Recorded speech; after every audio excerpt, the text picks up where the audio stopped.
World of Warcraft versus Final Fantasy XIV. There's often a frequent conversation and a comparison made by the MMORPG community, one where WoW players defend their games and Final Fantasy XIV players defend theirs. Every once in a while, Final Fantasy XIV active players will peek up around active WoW players, and this contentious versus conversation reignites. Yet, these games have a lot of comparatives and parallels. If you're new to MMORPGs, you might be wondering, where do I start? Where would I like to start? Or if you're an MMORPG veteran, maybe you'd like some validation or clarification of where you would like to play. In this video, I'm going to go through the topics most often brought up in this discussion regarding these two tab-targeting MMORPGs. Some of these topics I will even touch on with a bit of a personal experience or understanding to give some perspective on each of these systems or functionalities within each game. The purpose of this video is to try and tackle this conversation from my level of understanding within both the WoW and FF14 community. I'm going to do my best to cover the nuances between the two games while leaving most of the storytelling of my journey and experiences for the latter half of this video. So let's get started. The WoW 1.5 second global cooldown versus the Final Fantasy XIV 2.5 second global cooldown. One of the most discussed things and known differences of these two MMORPGs is that of the global cooldown on regular actions, otherwise known as GCD. WoW often has a consistent rotation of actions abiding to this shorter GCD, whereas many Final Fantasy XIV classes will lean heavily on the use of OGCDs during the in-between of actions. OGCDs standing for off global cooldowns, meaning they're abilities that you can press in between the time it takes for your next ability to be ready within the global cooldown. It is also worth noting that there are a few exceptions with World of Warcraft, where rogues, druid cat form, and monks have a 1.0 GCD, and some actions can get as low as 0.5 GCD. GCD can also be mitigated to an extent through stats and gear in World of Warcraft, and in Final Fantasy XIV, GCD can be mitigated through gear and material optimization of said gear, getting some actions as low as 2.2 GCD, or where there are certain special cases regarding the haste stat, such as in Eureka, which is a piece of content that starts in the Stormblood expansion. Now, these off-global cooldown actions, otherwise known as OGCDs, often aren't as prominent in the early game, as you consistently only press a few buttons for a while as you progress into a full rotation in later levels. In endgame, in both games, you'll often weave OGCDs into your standard rotation versus waiting for the full global cooldown with some classes. And yes, this includes Final Fantasy XIV as well. Think of this as GCD to consistently bouncing a ball, and OGCDs kind of being the actions you do in between every time that ball bounces, such as, say, I don't know, clapping your hands or snapping your fingers or touching your head, just sort of any action in between. But regardless of this, each game will feel a bit different, notably more so in the early game where you might feel that 2.5 global cooldown in Final Fantasy XIV. But by end game, you notice it less, knowing there's more buttons to press in between. Both Final Fantasy XIV and World of Warcraft go from fewer buttons pressed to notably more. I believe the reason the 2.5 global cooldown is pointed out more in Final Fantasy XIV is that your experience having to only use a few buttons are far more prolonged than they are in World of Warcraft, making the game feel inherently slow at first. The reasoning for this, and it will be touched on later in this video, is that Final Fantasy XIV, as a game, requires that the player progress through all of its content to endgame to also progress their classes rather than choosing your point of entry as it would be in WoW, where you would pick up, play, get your abilities, and level through zones until you're ready for endgame at your own pacing. Classes, alts, and the Holy Trinity. Both games abide by what is known as the Holy Trinity: tank, healer, and damage per second, aka DPS. However, the way the game handles alts and alt classes is largely different. World of Warcraft requires the player to start a fresh character per new class they wish to play. With having a new character, players are required to redo content or re-level through the game in order to get back where they may have been. Players will argue against and for this system in the sense that it can help solidify individual identity within the game, or being more of a time sink to have to get their new alternate character back up to speed. On the other hand, Final Fantasy XIV offers a system where one character can play any class or job, permitting you to have unlocked the class through a brief questline. However, class levels do not carry over to other classes. This is how Final Fantasy XIV handles the alt situation. It's very alt friendly. Of course, outside of objectively making an entirely new character, which some people might do only to play with friends or communities on other regional data centers or servers until cross data center play arrives. It is also worth noting that crafting and gathering is tied into the class system in Final Fantasy XIV, where each profession equates its own unique class with a set of actions and abilities. Final Fantasy XIV also has what is considered a limited job or jobs such as Blue Mage, where the class cannot queue into regular instance content, but can queue into instance content if it is accessed via pre-made group or potty finder, which is the Final Fantasy XIV equivalent of Group Finder. Some players would argue this system feels diluting of the individual character identity, but in return, alternate classes or jobs feel more approachable since the individual progress of that character can continue beyond the leveling process. I personally enjoy the Final Fantasy XIV alt leveling experience since my character still feels like my character, just with a different set of abilities. It is also notably less of a time sink to get into a new class, since I don't have to refarm content, achievements, or whatever else to get my character looking or playing the way I'd want them to. However, this may not be for everyone if they want to apply a unique canon to an alt character or class like one might in WoW, for example. But even when this is the case, a lot of content in WoW is locked per character.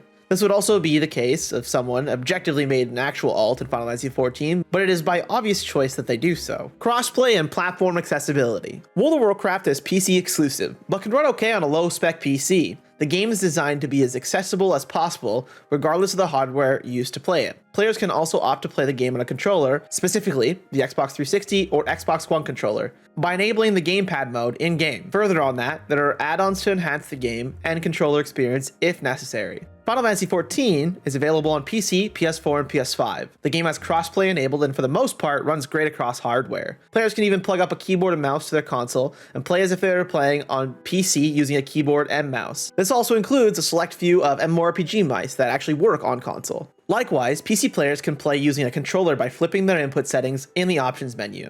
Console players can play with PC players seamlessly. So while Final Fantasy XIV can run on consoles and PC, it still requires a notable amount more of PC power to play the game compared to World of Warcraft. Controller play is highly intuitive with Final Fantasy XIV, making it a great console MMORPG to have alongside its PC counterpart. As I always say, some of the best players in the world are controller players, and seeing some of the stuff they can do on controller is really impressive. Content progression and the leveling experience. World of Warcraft content progression starts off with an option to choose the newer starting area, Exile's Reach, from levels 1 to 10, or to start in the standard beginning area for your race or class. Upon tutorial completion, players self-guide their leveling experience and level through the various areas of World of Warcraft via quests and dungeon or party content. If the player already has a character at level 50, they can go through the Chromie time process and relive an expansion to level from 10 to 50. Often, players will ding level 50 before completing an expansion and may choose to pause their XP gain prior to hitting 50, stopping around level 47 as an optimal way to experience content as to not outlevel Chromie time, since it turns off right as the player gets to this level. This allows them to complete the expansion story quests or content like the way it may have been played closer to the expansion launch. Players can then move from level 50 and wherever they left off to dive into Shadowlands, the newest expansion, to enjoy and level through 50 to 60.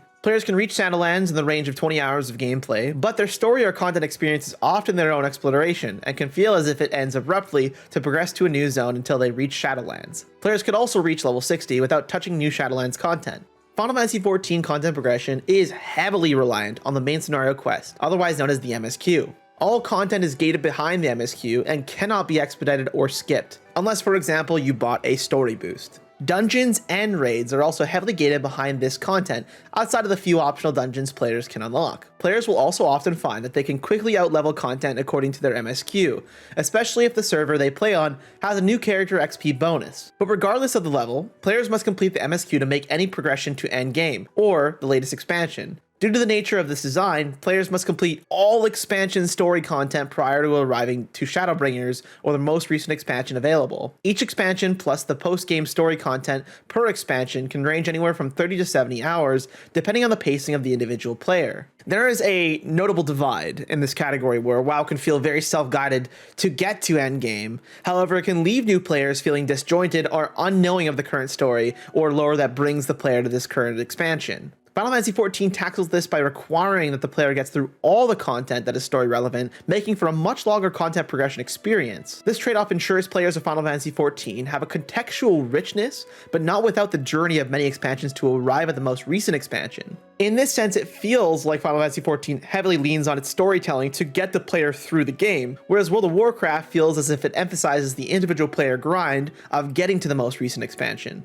Gear progression. While leveling, World of Warcraft players can obtain gear through quests, dungeons, and onwards. Players could also buy gear as they progress via Auction House, which is the player-driven market. Players also eventually have access to heirlooms, which acts as a gear unlock across all characters that cover the leveling process or offer notable bonuses to make leveling easier. Once players reach endgame, gearing up and gaining item level often starts with the completing of storyline quests, currently mostly Covenant quests, and completing dungeons and raid content. Once the player has reached a certain item level, they can begin pushing heroic versions of current dungeons, then Mythic plus Keystone dungeons, which are the same dungeons from current content that are more difficult and have special modifiers in place that add as another layer of difficulty. Likewise, there is the standard LFR raid that the player can queue into and then later find a group for the more challenging heroic and mythic versions of the raid. PvP also acts as an alternative where players can grind PvP raiding for currency to unlock and upgrade PvP gear that has a current item level. Varying daily and weekly quests help afford gear upgrades and unlocks, alongside the current system of being able to obtain a legendary piece of gear by playing Torghast content. Gear at endgame can vary and enable a level of customization from the player horizontally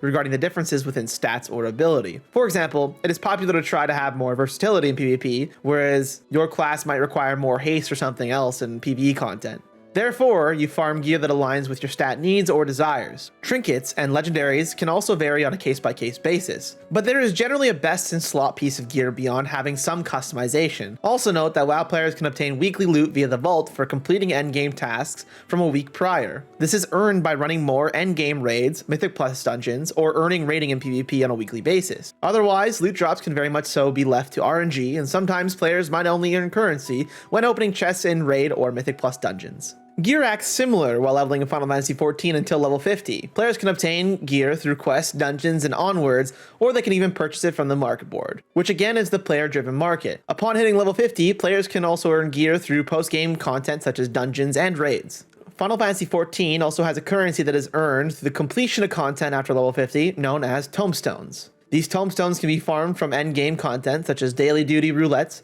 raids, and PvP, among other activities that earn tomes. Once the player completes the current expansion, they unlock 2 other tomestone currencies that allow them to buy high item level gear. One of these currencies is capped on a weekly basis and is often reserved for purchasing best in slot gear outside of gear earned and rolled on through Savage and Extreme raids. Some extreme raid bosses drop gear, others drop tokens to be handed in to vendors for gear, and the latter applies mostly for Savage raids. I always noticed that World of Warcraft gearing feels a bit more horizontal, and I always loved the idea of customizing your build or tweaking certain things to be more individual to your playstyle. However, this element feels eliminated when it comes to meta and best in slot discussion. Over time, I've realized that, by design, Final Fantasy XIV only feels more linear as they remove the barrier of players having to calculate the varying options or builds approaching endgame content, outside of the minor tweaking through the materia system. This means less focus or priority on farming for specific loot or content in-game, and more on skill-based performance and ease of access to content, meaning you can just play the game more and grow at a skill-based level, rather than the gear having to do some level of work for you. Some players may find this lack of customization problematic, where they do want to experiment with varying approaches and Covenant abilities, specific stats, and varying trinkets. But again, considering that there often ends up being a best in slot and a meta to this customization with far too many options, suddenly the many options aren't as valuable or worth a player's time in exploring if they get consistently outperformed by optimal builds or gear. And then when it comes down to it, I can't imagine the amount of tinkering sometimes that is required, quite frankly in both games, but more so in World of Warcraft when it comes to these sort of problems. And then there's raiding. Raiding is often the most popular endgame PvE content in both World of Warcraft and Final Fantasy XIV. In World of Warcraft, raiding refers to big group content ranging from 10 players up to 40 players. Raiding is a unique adventure experience in World of Warcraft that groups explore and navigate, often taking down enemies, otherwise known as trash or adds, in between each boss, like a dungeon, but bigger and badder. Players can queue into raids via Raid Finder or form groups via Group Finder. This includes the forming of groups preemptively via guild, friends lists, and so on. Raids come in 4 difficulties: LFR, Normal, Heroic, and Mythic. LFR is the Raid Finder version that is less mechanically intense than the following difficulties to help new players dig into raiding in general. Normal, Heroic, and Mythic raids require a group to be pre-made. Raids can take anywhere from around 2 hours to beyond 8 hours depending on the group's progression, individual game knowledge, and general skill. Depending on the raid difficulty, players will experience mechanics to progress through per boss fight. Loot drops per boss from a randomized table, and as already mentioned, goes toward your general weekly vault progress per boss to obtain more loot the following week. Many MMORPG players might consider raid progression, mechanics, and knowledge as the dance they learn and perform while pushing their best numbers for healing or DPS. The dance refers to the mechanics that any given fight presents, which are often more layered and multifaceted as a group ups the difficulty of a raid. For example, players might need to spread away from each other, group back together, stack and absorb damage, then collect an item to use or handle within the fight. That's obviously not all encounters, but just like as an example of the layers of mechanics that can happen. Learning this process and repeating it to success depending on the difficulty can take anywhere from maybe a few hours to even upwards of a few months. Final Fantasy XIV raiding consists of 24-man Alliance raids and 8-man Normal, Extreme, Unreal, Savage, and Ultimate raids. Raids are accessible via the Duty Finder, where players can queue into the group or can form a group via Party Finder to complete harder difficulty raids. Alliance raids currently have 1 difficulty and can become progressively harder per expansion. For example, the Realm Reborn 24-man raids are mechanically simpler than the Shadowbringers 24-man raids. Similar to this, there are the 8-man raids. Players instance into an arena with 1 big boss to fight rather than a whole big dungeon experience. Each expansion eventually contains 3 Alliance raids, approximately 5 to 9 separate trials, and 1 raid tier containing 4 raids, all being 8-man raids.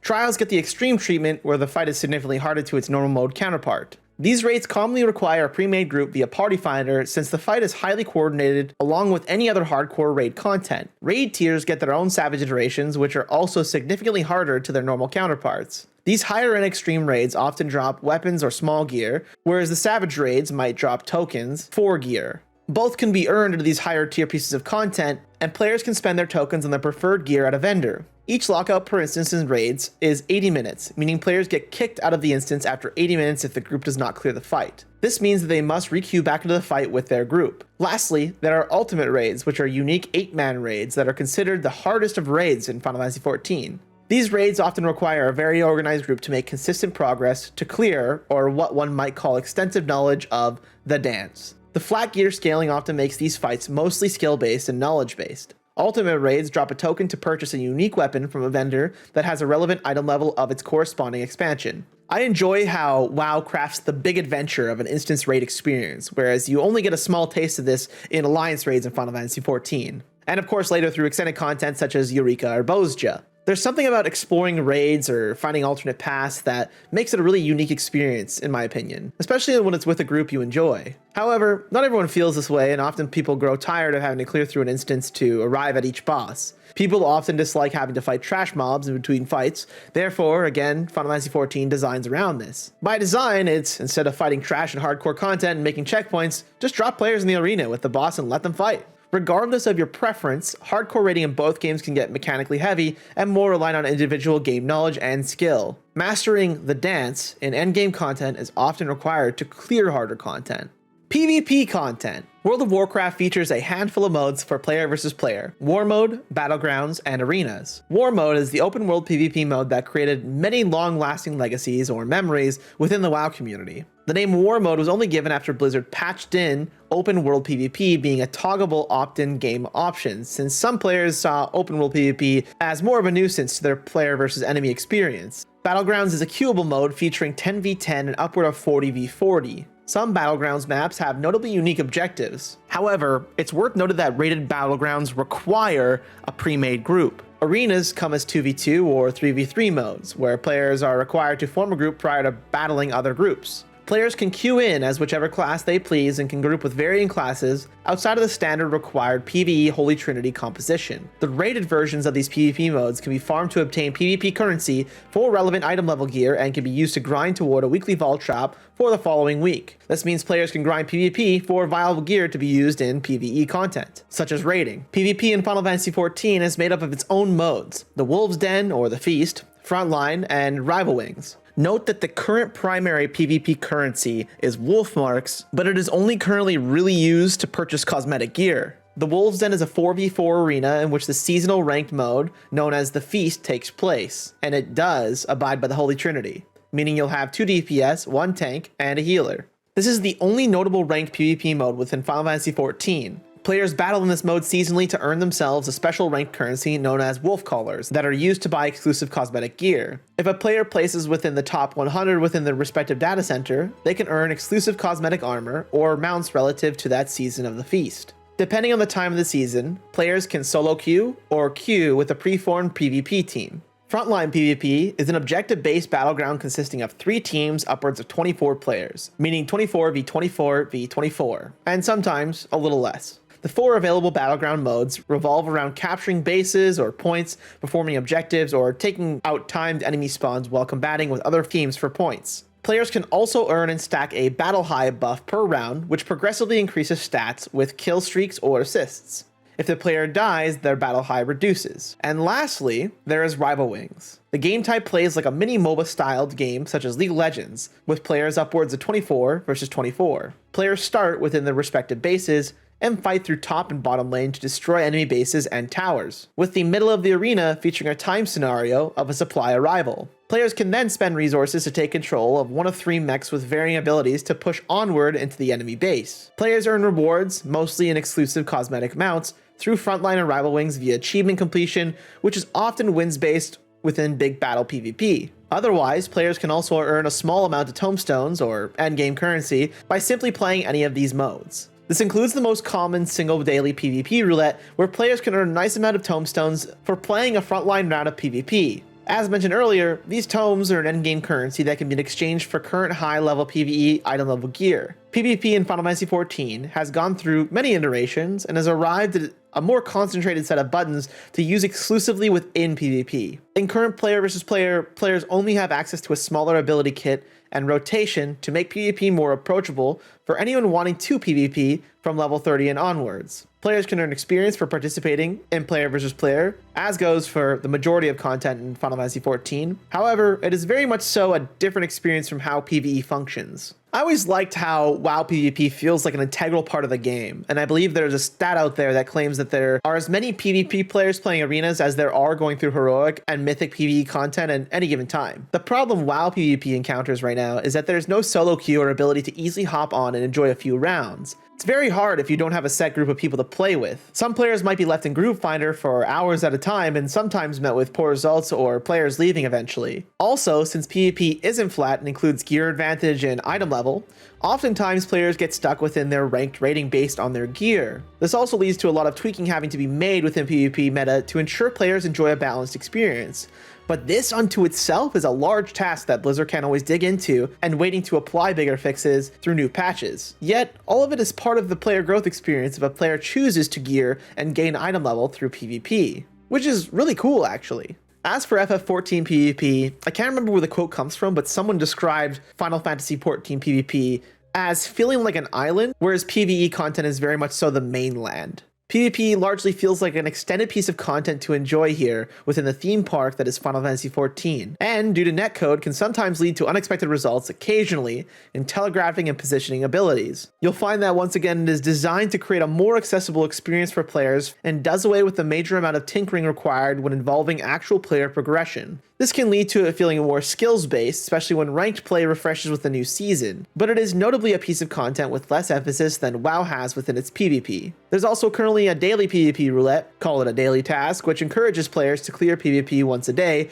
for endgame currency or experience. However, this roulette is restricted to the frontline experience, which sometimes leaves the other modes such as Rival Wings or Wolves Den out on their own and often unqueued for. Thankfully, there are thriving PvP communities that work hard to encourage and teach players of the Final Fantasy XIV PvP experience. They'll also encourage set times and days to queue into certain content to ensure it stays alive. For example, players will often queue into Rival Wings on Saturdays in the evening since the community Revival Wings recommends it for queuing in and obtaining the unique mounts for wins. Both games and their PvP systems very much so have their own obstacles to deal with, and neither is perfect, but both are absolutely worth learning and trying regardless of your position on PvP. I personally have learned to love the Final Fantasy XIV PvP system and understand that the intended design is to get players playing it and enjoying it first, then exploring deeper into the game modes, including seasonal ranked PvP. Likewise, some of my more fun experiences within WoW have been through arena play. The Transmog system. Both games allow you to overlay the look of specific gear to the current gear you are wearing. In World of Warcraft, this is called Transmogrify, or Transmog for short. Players can transmog gear as soon as they arrive at their respective faction player hub. The cost of transmog at a vendor varies depending on how many pieces are being changed, but this cost is a gold price. This system in Final Fantasy XIV is known as Glamour, or Glam for short. Players unlock the ability to glamour over gear as early as level 15 from an NPC in Vesper Bay. The cost to glamour over a piece of gear is the cost of a glamour prism, which can be used at an inn via glamour plates or done individually out of the player inventory, permitting they have the gear they are looking to glamour available and a glamour prism at the ready. Crafting, gathering, and professions. World of Warcraft has its own profession system where players have access to extended abilities to gather or loot with to either sell or create something out of. Final Fantasy XIV handles crafting and gathering by giving them their own unique stories, quests, and gear. Each crafting and gathering class in Final Fantasy XIV functions as its very own class. Both often serve the purpose of being used to craft gear or loot and have a stable amount of income in-game. Now, I'm personally not as attached to crafting and gathering, but I only dabbled in some of the professions in World of Warcraft as well. Likewise, my crafters and gatherers aren't yet maxed in Final Fantasy XIV, but I know it's one of those pieces of content I'm excited to get around to when I feel I have the time. I know players will often sell old loot for transmogs in World of Warcraft to make some money, and likewise in Final Fantasy XIV you can make a lot of passive income for varying different approaches. Crafting and gathering really offers that extended path to craft loot for yourself or friends, and then make some money on top of it all with whatever you're making. But when I compare the two, to me, the Final Fantasy crafting and gathering system feels far more robust than the profession system in WoW. Recently, Final Fantasy XIV has featured an entire limited event dedicated to building a new residential district within the game through crafting and gathering. This was sort of a highly unique experience to have a major impact on something coming into the game in the near future. The handling of older content. In World of Warcraft, players can go back to older content to farm old content gear for transmog, mounts, and more. Players can also queue into old content and find a group to run old content with, but it is at the desire of those players. Players can also walk into old raids, dungeons, and so on to clear for possible drops or even farm old world reputations for specific loot they are looking for. Players can progress old quests, story content, legendary grinds for past expansions, but some of these grinds or experiences may feel unfitting due to the level difference outside of the use of chromie time, permitting the content is sub-level 50. WoW also has the time walking system, where players get to experience old content as if it were new and relevant. However, the scaling of these raids or dungeons can sometimes feel broken due to the many changes that World of Warcraft has undergone over the years. But clearing these time walking experiences allows players to unlock gear that is scaled to the current item level of the most recent expansion. Time walking is only available every couple months and is specific to one past expansion at a time, which is why it's considered a sort of event in game. Final Fantasy XIV allows players to experience any piece of past expansion content by syncing their level down to that content, or players can experience this content unsynced with a pre-made group or solo. Like World of Warcraft, players will often farm older content for specific aesthetic pieces or mounts by going into content level synced or unsynced. This is likewise the case for other facets within the game such as Gold Saucer, Deep Dungeons, and other varying side content. Players can still queue into old content from the Duty Finder, which is often filled from players completing their daily duty roulettes. Duty roulettes are gradually unlocked as the player progresses through content in Final Fantasy XIV, and allows players to earn endgame currency, tomestones, for endgame content by running through old content, often paired with those queuing in to complete said content. Since all classes are a commonality in Final Fantasy XIV and easy to swap to, the duty roulette list will often reward players for selecting a class in need for specific queues with bonus rewards. Bellular put it best in his recent WoW Final Fantasy XIV discussion video. Final Fantasy XIV has essentially baked in the time walking experience as a daily duty roulette that can reward veteran players for clearing old content as if it were current, to which it remains current for new players since they are only just clearing that content for the first time. This keeps all content within the game relevant. Varying achievements and loot encourages the player to backtrack and obtain the loot or rewards they seek. To me, the way WoW handles old content is unfortunately very poor. It feels like I'm only incentivized to visit this giant world to farm for old cosmetic loot, and it feels so disconnected from my experience since I was not active during those expansions or had to experience them. It genuinely feels like such a waste knowing there was a decade and a half of content to explore in World of Warcraft without actually having any opportunity to explore said content, and for it to be so self-guided feels so counterintuitive. On a per expansion basis with legendaries and relics, I never understood spending so much time making a piece of content in an expansion only for it to later be a gimmick that's dropped by the next expansion. This unto itself makes the old content sort of feel worthless, even if it's not. With Final Fantasy XIV, I'm eased into the concept that all content is viable for one reason or another, and I am easily level synced to that content. It feels as if the theme park within Final Fantasy XIV and its own near decade of content is approachable and explorable. For whatever reason, the grinding of old content feels good even when it's just farming for old loot that looks cool. It somehow still feels relevant in FF14, obviously with any amount of tweaking done in between. I think part of this approachability has to do with the player having to clear story content as if it was happening even though it has been many years later. You sort of go along and tag new pieces of content to revisit or visit in between progressing the story, and it often comes in the form of a blue quest mark, meaning you know it'll unlock something extra along the way of the main story. And you know roulettes will at least help make those extra dungeons or content feel relevant. Daily and weekly content. WoW's daily and weekly grind comes to the need to farm rep, currency, and other paths to upgrade an endgame. This often comes as quests, content such as Torghast, and the weekly anima or Stygia grind to max out currency and obtain upgrades. Final Fantasy XIV's handling of daily content is often tied into its roulette system mentioned prior. Players can queue into duty roulette to complete a list of daily instance content, rewarding them endgame currency of tomestones to purchase gear with. If the player is not yet max level, completing daily roulettes will offer other rewards. Players can also complete the daily quest log for extra experience or rewards, and likewise there's a weekly log that players can clear for varying bonus rewards. It's also important to note that both World of Warcraft and Final Fantasy XIV have weekly lockouts for current raid content. I will outright say it right now, I'm not a fan of WoW's current daily and weekly grind. To me, it feels quite repetitive with very little differentiation from week to week, and it feels like more of a chore than ever before right now in 9.0. The currency system to upgrade old loot was a nice addition, but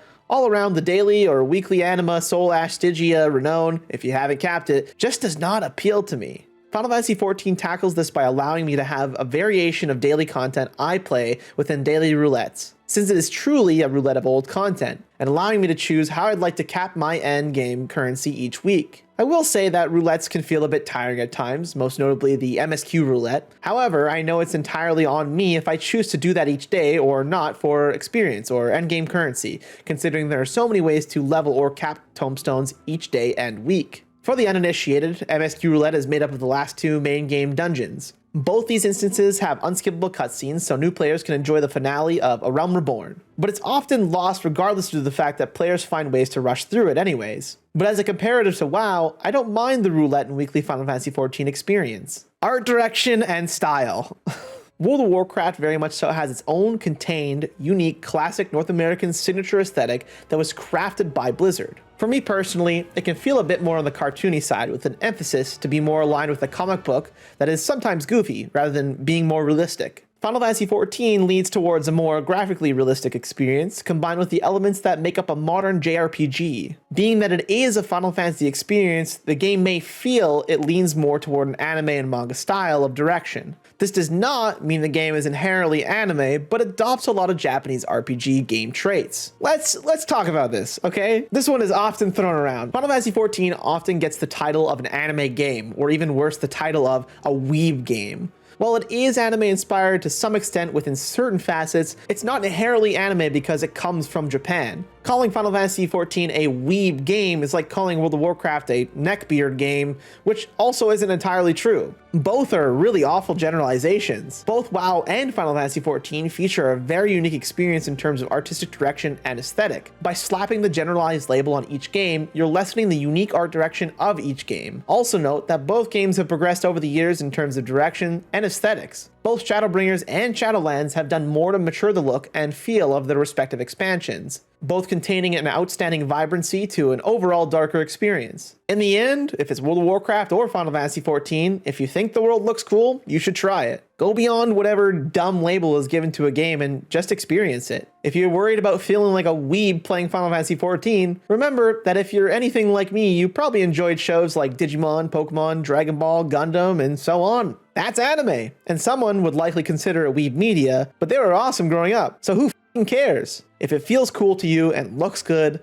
play it. The community and etiquette. Before I start this, I want to say that both the World of Warcraft community and the Final Fantasy XIV community are made up of a vast, diverse amount of people with differing backgrounds and experiences. This is what makes up an MMORPG. There's not one generalization to either or, since many varying personalities exist within each space, yet there are some notable differences between the community perception and etiquette that are worth mentioning or explaining. WoW players are often established and experienced within the game, which can sometimes make the new player experience intimidating since it can be hard to ask questions to the right people. It's often said that it's good to have a nice guild or group to help. Since the general populace of WoW is often deep in their own activities or experiences, there is little that bridges the experience between veteran players and new players in-game, leaving a lot of the WoW experience for players to figure out or seek out tertiary help in the form of guides, videos, and more. WoW seems to emphasize the grind and game knowledge, leading some players to assume that the instance content should be fast upon queuing into dungeons or raids. If their experience is poor or not as they wanted, the impatient player will often leave instances without notice or mention of a game plan to help party members clear content in random pickup groups. This is troubling, since new players may struggle to earn experience within their respective role or leave them with bad habits as they grow their in-game understanding and ability. And this, of course, still happens in Final Fantasy XIV, there's just reasons that it happens to a lesser extent. It's also worth noting there are active efforts to help new WoW players, such as the subreddit r/WoW-Noob, which acts as a hub for new players to ask for help, if necessary, as an out-of-game resource. In Final Fantasy XIV, since old content is baked in with rewards for completion, players are often incentivized for pacing instances and completing a dungeon or a raid even with the woes in between. Since there is an emphasis on clearing this content to the benefit of everyone, veteran players will sometimes offer help to new players if something is notably wrong or asked by said new player. There's also instance commendations where players may commend one player of their party at the end of an instance. These commendations can be used to earn in-game rewards, meaning there is incentive to both being a supportive player and a performing one. Since this becomes commonplace within the game, players may feel more comfortable soloing their journey away from having or being a part of a free company, otherwise known as a guild. Adding to this, Final Fantasy XIV has the Novice Network, which is a system that connects mentor players, otherwise known as crowns, to new players or sprouts. However, this system isn't perfect, and many players argue that the purpose of the crown icon is lost since it is gated behind the frequent clearing of content. But more often than not, mentors are willing to help those within the Novice Network or help players in general. New content and patch cycles. WoW comes out with a new patch every 4 to 6 months, with this last recent stretch to 9.1 coming out in August feeling like the longest wait for a new patch. WoW patches bring a myriad of content, often a mixed bag of different features, core content, side content, and other improvements. This can also include entirely new zones and experiences. WoW has its own PTR, or public test realm, for players to jump into content early and help Blizzard smooth out bugs and in-game oddities if they so please. This progress obviously does not carry into the active server. Final Fantasy XIV patches are usually every 3 to 5 months, and are often usually similar in how they are built out depending on where the expansion cycle of the game is currently. Players will get familiar with the patch cycles containing a new 8-man raid tier or 24-man raid, story content with a new trial, side content such as rep grinds, game improvements, and additional pieces of content, either smaller or larger, such as Blue Mage content, housing content, or something as big as the Bosjan Southern Front. Player feedback, depending on the severity, is implemented within sub-patches or via hotfix. Currently, there's no PTR system within Final Fantasy XIV,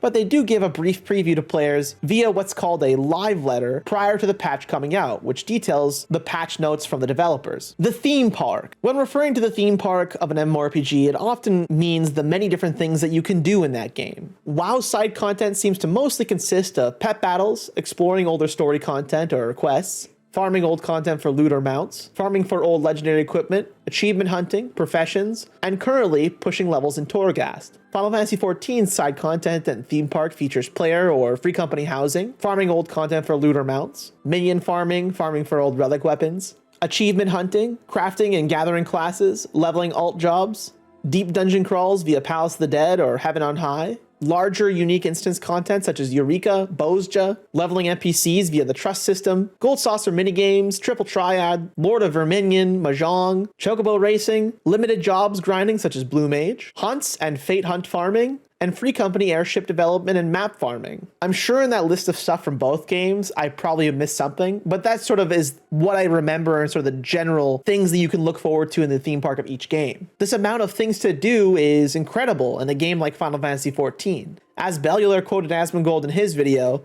Final Fantasy is a game that makes you want to waste your time, and I really appreciate that sentiment with the amount of content to do. While World of Warcraft has a fair amount of content farming for specific loot, there's just even more to do in Final Fantasy XIV as a player. It's easy to jump between content and reap rewards in varying places as a casual, mid-core, and hardcore player. World of Warcraft's primary focus feels as if it's a real grinder of an MMORPG experience within its PvP and PvE content, whereas Final Fantasy XIV wants the player to explore other content outside of just PvE.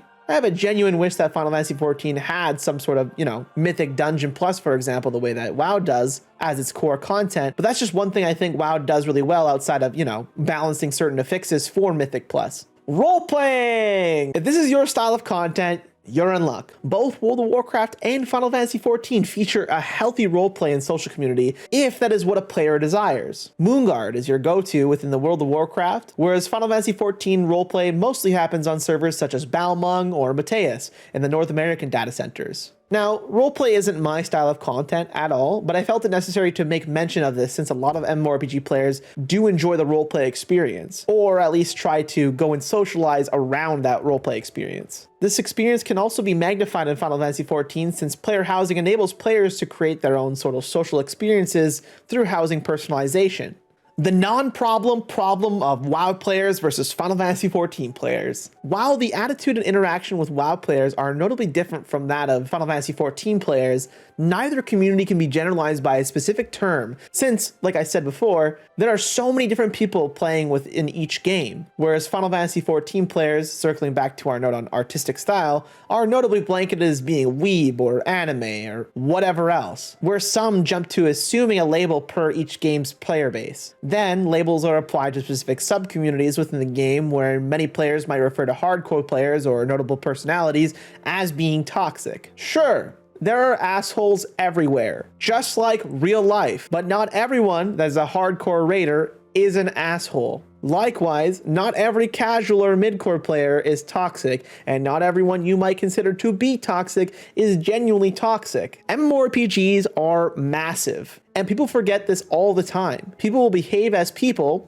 assholes included, just like the real world. This labeling within the MMORPG genre is problematic when terms get tossed around, since players might rally behind the idea of their community being superior to one another, or to the idea that they are allowed to gatekeep a certain person or entity from entering their community. Instead, one can wait for their actions to speak upon arrival to whichever game they are interested in, if at all. People should enjoy the things they want to enjoy. And like I said, you're going to encounter assholes, regardless of where you are in the world. The problem with modern MMORPGs is that not as many people play them as, say, Fortnite or Call of Duty. By drumming up our own insular problems within the genre, we're doing more damage to it than saving it by gatekeeping certain communities, sub-communities, or people from engaging within a specific game. For example, there are people in the Final Fantasy XIV community who would actively gatekeep a personality such as Asmongold to quote-unquote stay out of our game, yet beg the general populace to play the free trial and join the amazing experience that is Final Fantasy XIV. And sometimes that touting of the free trial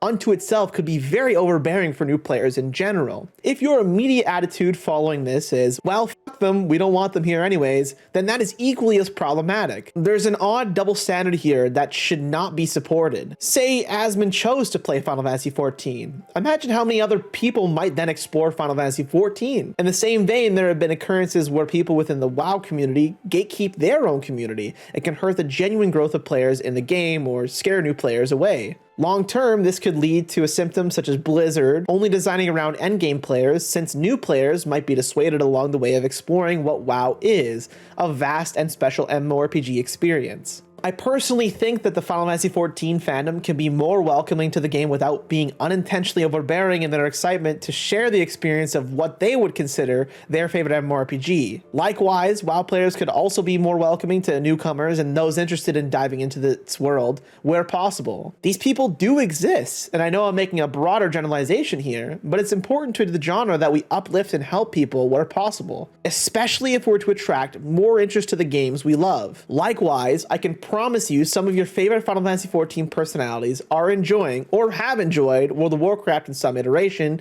and some of your favorite World of Warcraft personalities are enjoying or have enjoyed Final Fantasy XIV. And with that being said, I can honestly say this. Whether you're playing World of Warcraft or Final Fantasy XIV, the takeaway from this piece is to show you that it comes down to personal preference of a game. Sure, there are differences that make up these Goliaths of MMO games, but it's not to the extent worth arguing one is better than the other. I've seen and heard people go red in the face arguing which is better or worse within the genre, yet the major takeaway after all of this is that modern MMORPGs right now are two in the same, maybe with some slightly better management and decision making here or there. You'll find that both games ebb and flow within their cycles, where one game is doing well, the other might not be doing so well, and vice versa. But the picture is telling, and the comparatives are close. Therefore, play whatever you prefer or enjoy. Like I said earlier, if something looks cool to you, if you are doing something you're enjoying, do that thing. Enjoy the game that is bringing you the most pleasure. To me, Retail WoW presents the original grinder of an MMORPG experience modernized. Mind you, there have been some problems leading into patch 9.1. Then there's Final Fantasy XIV,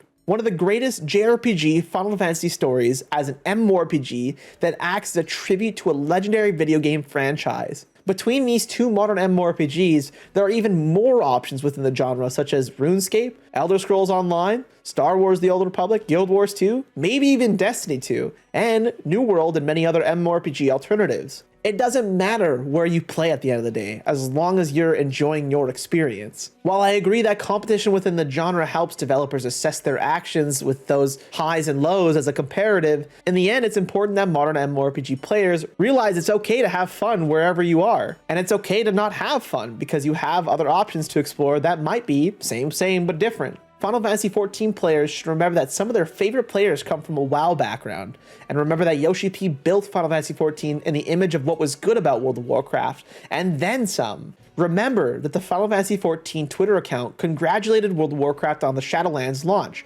and that the WoW developers visited the Final Fantasy XIV team to drop off a congratulatory card for Shadowbringers launch. So why did I make this video? What was the reason for all of this? The story of why I made this video is I've been playing Final Fantasy XIV since 2013. During pre-Shadowbringers and during Shadowbringers, I was very active playing. After patch 5.1, I had wanted to take a break from Final Fantasy XIV for a while after dealing with a few odd interactions within the Final Fantasy XIV community, while also feeling like the patch content wasn't for me at the time. In this time, I had dabbled in World of Warcraft and WoW Classic. I wanted to see if WoW had something more to offer during endgame at the time, which would have been around the time of Nyalotha and Horrific Visions. After a month or two, I decided World of Warcraft wasn't for me in that patch and jumped back into Final Fantasy XIV for patch 5.3 and 5.4. I made a video titled Why I Took a Break from Final Fantasy XIV, detailing the influence of my decision, but I recently set it to unlisted since I felt it wasn't substantial enough, since I wanted to do something like this video, for example.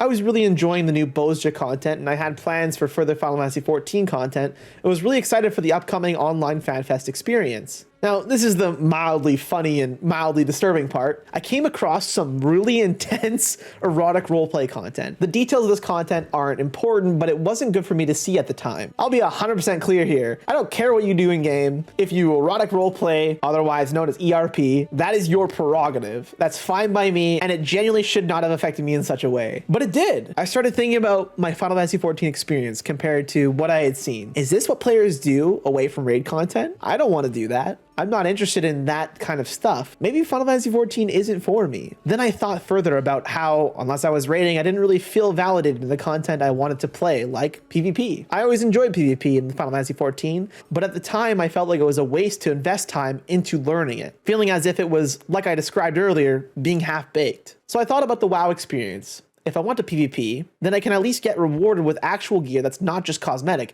and participate in content that is more meaningful to my character's growth. So I dove back into World of Warcraft for Shadowlands, experienced the story, but felt severely disappointed in the overall experience of getting there. The best part of that time in World of Warcraft was raiding with the people in my guild that I enjoy so much every week. Experiencing Castle Nathria with a group of like-minded, chill individuals was just an awesome Sunday night experience. I had also PvP'd a little in Arena and Battlegrounds, only to realize that while the gearing out of PvP is a neat part of the game, it also has its own problems that I listed earlier. PvP offers viable PvE loot in WoW, and I had jumped into it knowing I would earn more substantial gear compared to Final Fantasy XIV's more cosmetic gear rewards. But for a guy that's mostly interested in a PvP experience, and not so much a PvE experience, unless with my friends, why would I care so much that there was an item level attached to gear within PvP and WoW? And to add to that note, you can actually earn tomes by doing PvP content in Final Fantasy XIV, meaning you have a pathway to that endgame PvE content via PvP. It's just not directly shown or thought about. It took a literal 6-month hiatus to realize this, and I realized that I've enjoyed far more obscure things than Final Fantasy XIV PvP. Remember when this whole channel was dedicated to caster PvP builds and Dark Souls? The netcode wasn't great there either,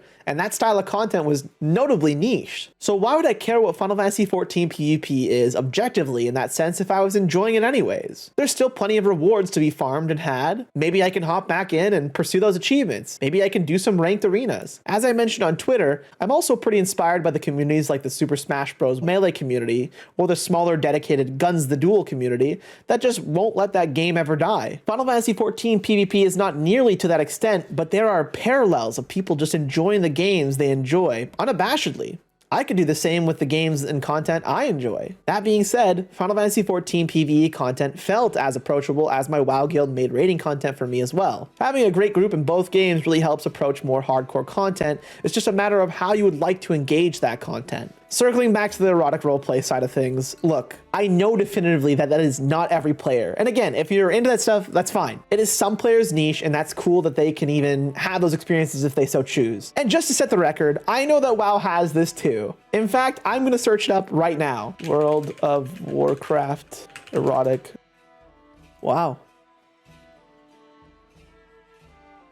This is something else. Oh my God. Oh wow. Yeah, that's a thing. That is a thing. Okay, so yeah, it exists in both games. It's fine.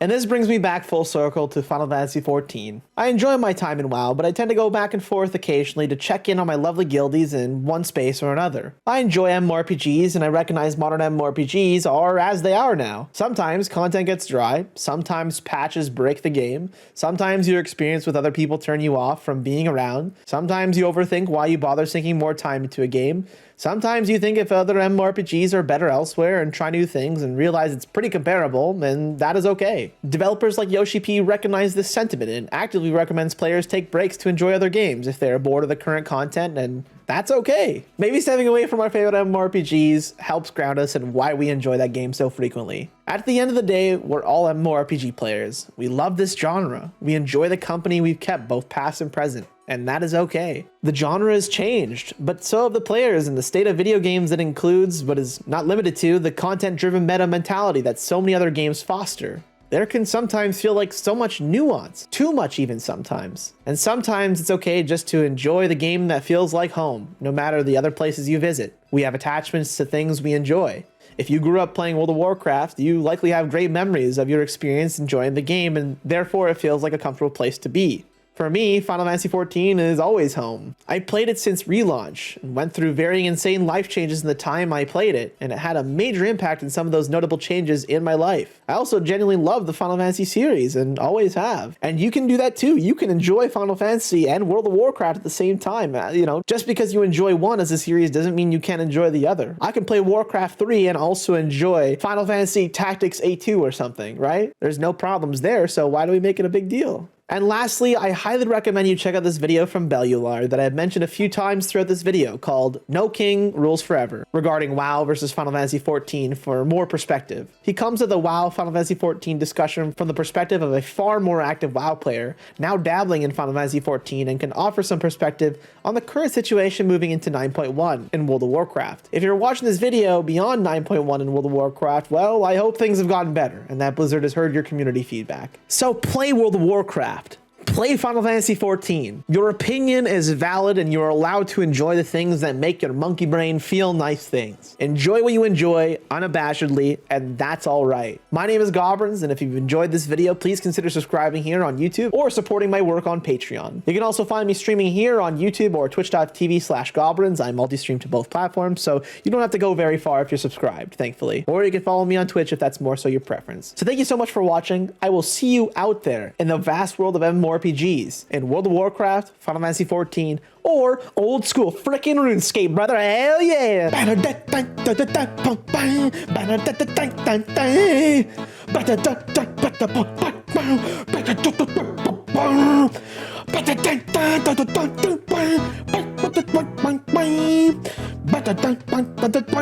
Here goes the drop.